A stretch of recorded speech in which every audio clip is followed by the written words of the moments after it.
ஓம் நம சிவாய. தெய்வத்தின் குரல் முதல் பகுதி, முருகனின் தமிழ்நாட்டு அவதாரம் என்ற தலைப்பில் மகாபெரிவா அருளிய உரை. இந்த காலத்தவர்களுக்கு சில புது கொள்கைகளில் ரொம்பவும் அபிமானம் இருக்கிறது. அதற்காக பழங்காலத்தில் இருந்தவர்களையும் தங்கள் கொள்கைப்படி நடந்தவர்களாக காட்ட வேண்டும் என நினைத்து அவர்களை அபிப்பிராயங்களை மாற்றிச் சொல்லக்கூடாது. பிடிக்கிறவர்கள் புது கொள்கைகளை வைத்து கொள்ளட்டும். ஆனால் நம் பூர்வீகர்கள் மீது இவற்றை திணிக்கக்கூடாது.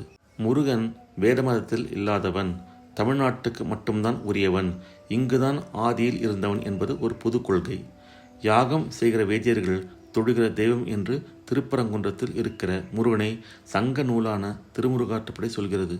முருகன் அவதாரமான சம்பந்தர் தாம் வேதத்தை வளர்க்கவே வந்ததாக சொல்லிக் கொள்கிறார். வேத வேள்வியை நிந்தனை செய்துழல் ஆதமில்லி யமன் என்றும் மறை வழக்கமில்லா மாப்பாவியர் என்றும் சம்பந்தரே சொல்லியிருக்கிற சமணர்களை வென்று மறுபடி வைதிக தர்மத்தை நிலைநாட்டத்தான் அவர் அவதாரம் பண்ணினார். சாக்ஷாத் அம்பாளுடைய க்ஷீரத்தை சம்பந்தர் பானம் பண்ணினார் என்பதே அவருடைய நேர்பிள்ளையான சுப்பிரமணியம் என்பதற்கு அத்தாட்சி. பிரம்மண்யத்தை வைதிக தர்மத்தை வாழ வைப்பதே தம் லட்சியம் என்பதாலேயே வாழ்க அந்தனர் என்று தேவரப்பாடலால் முடிந்த முடிவாக சமணரை ஜெயித்தார். அந்த கதையை சொல்கிறேன். சமணர்களுக்கு அவர் அறிவு ரீதியில் வாதம் செய்து ஜெயித்தது போதவில்லை. பாண்டிய ராஜாவுக்கு திருநீற்று மகிமையால் வெப்பு நோய் தணித்ததும் போதவில்லை. தானாகவே உடம்பு குணமாகியிருக்கும் என்று நினைத்தார்களோ என்னவோ. மறுக்க முடியாத அற்புதத்தால் மரத்தை நிலைநாட்ட பரீட்சை வைத்தார்கள். அதாவது அனல்வாதம் புனல்வாதம் செய்ய வேண்டும் என்றார்கள். இரு கட்சிக்காரர்களும் தங்கள் கொள்கைகளை சுவடியில் எழுதி நெருப்பில் போட வேண்டும். எந்த சுவடி எரியாமல் இருக்கிறதோ அதில் இருக்கிற தத்துவமே சத்தியம் என்பது அனல்வாதம். ஆற்று ஓட்டத்தில் இரு தரப்பினரும் தங்கள் சுவடிகளை விட வேண்டும். எது பிரவாகத்தின் கதியை எதிர்த்து மறு திசையில் செல்கிறதோ அதுவே உண்மை என்பது புனல்வாதம். முதலில் அனல்வாதத்தில் சம்பந்தமூர்த்தி சுவாமிகளை ஜெயித்தார். அப்புறம் புனல்வாதம். ஜைனர்கள் விப்ரக்ஷயம் என்று சுவடியில் எழுதி ஆற்றில் போட்டதாக சொல்கிறார்கள். விப்ரக்ஷயம் என்றால் பார்ப்பானை ஒழிக என்று அர்த்தம். வேத வேள்விகள் பரம அஹிம்சாவாதிகளான சமணர்களுக்கு விரோதமானதால் இப்படி எழுதி வெள்ளத்தில் போட்டதாக சொல்கிறார்கள். அது முழுகி போயிற்று. அப்புறம் சம்பந்தர் ஒரு தேவரப்பாடலை எழுதி பிரவாகத்தில் போட்டார். அந்த சுவடியோ அலையோட்டத்தை எதிர்த்து கொண்டு கனஜோராகச் சென்றது. குலச்செரியார் என்கிற பாண்டிய மந்திரி குதிரையில் ஏறி கரையோடு அந்த ஏடு போகிற திசையில் வேகமாகச் சென்றார். அப்புறம் சம்பந்தர் ஒரு பதிகம் பாடி அதை நட்டாற்றில் நிற்கச் செய்தார். குலச்செரியார் அந்த ஏட்டை ஒரே சந்தோஷத்துடன் எடுத்துக்கொண்டு கரை சேர்ந்த இடம் இப்போது திருவேடகம், திரு ஏடு அகம் என்று வழங்குகிறது. இதுவே சம்பந்தரின் முடிந்த முடிவான வெற்றி. புனலை எதிர்த்து போன அந்த ஏட்டில் சம்பந்தமூர்த்தி சுவாமிகள் என்ன எழுதியிருந்தார்?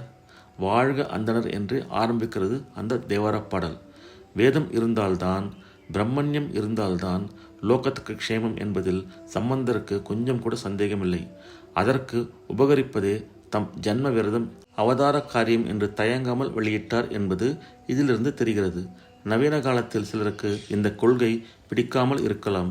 ஆனால் சம்பந்தமூர்த்தி சுவாமிகளுக்கு அதில் நிச்சயமான உறுதி இருந்தது என்பதை ஆட்சேபிக்க முடியாது. அது சரி. ஆனால் வேதத்தை ஓதிக்கொண்டு யாகம் செய்து கொண்டிருக்கிற ஒரு கூட்டம் மட்டும் நன்றாக இருக்க வேண்டும் என்று ஒரு மகான் நினைப்பாரா? சர்வ ஜனங்களும் சமஸ்த பிராணிகளும் நன்றாக இருக்க வேண்டும் என்பதுதான் மகான்களின் சதாகால நினைப்பாக இருக்கும். ஞானசம்பந்தர் மேலே சொன்ன பாடலை இப்படித்தான் ஆசீர்வாதம் செய்து முடிக்கிறார். வையகமும் துயர் தீர்க்கவே லோகா சமஸ்தா சுக்கினோ பவந்து என்பது தமிழ் குழந்தையின் அருகில் இப்படி அருள் சொட்ட வெளிவந்திருக்கிறது. சரி, வையகம் என்றால் அதில் எல்லா ஜாதிகளும் ஜீவராசிகளும் அடக்கம்தானே. அப்படியானால் வையகம் முழுவதும் துயர் தீர்கிற போது தானாகவே அதில் இருக்கிற அந்தணர்களும் வாழ்ந்துவிட்டு போகிறார்கள். அவர்களை எதற்கு வையகத்தை சேராதவர் மாதிரி தனியாக பிரித்து முதல் ஸ்தானம் கொடுத்து வாழ்க அந்தணர் என்று சொல்ல வேண்டும்? பிராமண ஜாதியில் பிறந்ததால் சம்பந்தமூர்த்தி சுவாமிகளுக்கு தனி அபிமானமா?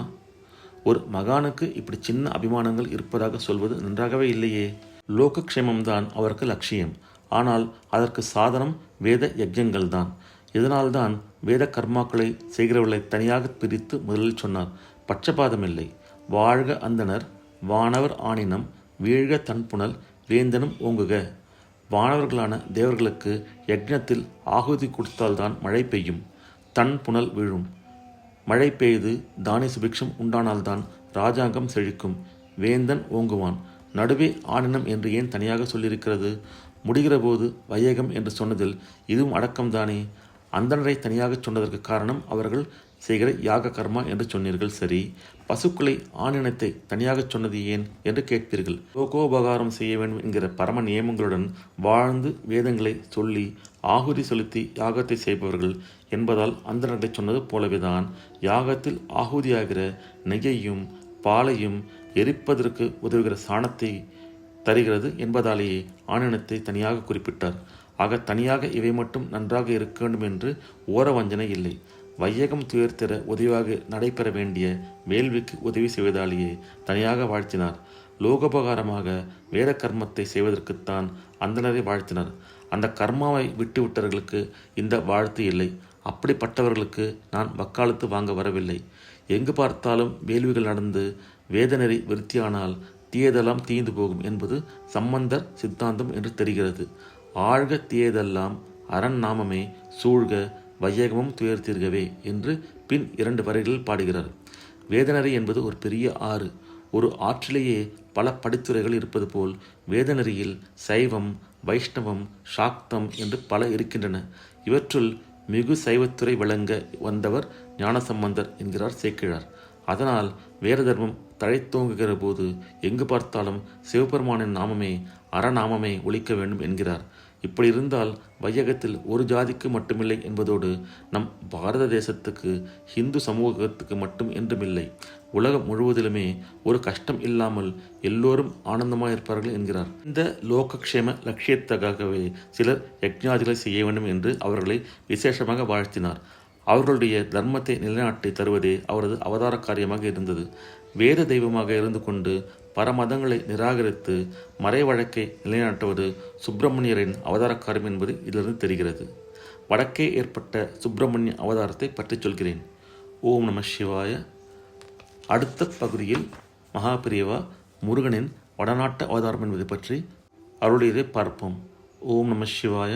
ஹரஹர சங்கர ஜெய ஜெயசங்கர காஞ்சி சங்கர காமகோட்டி சங்கர.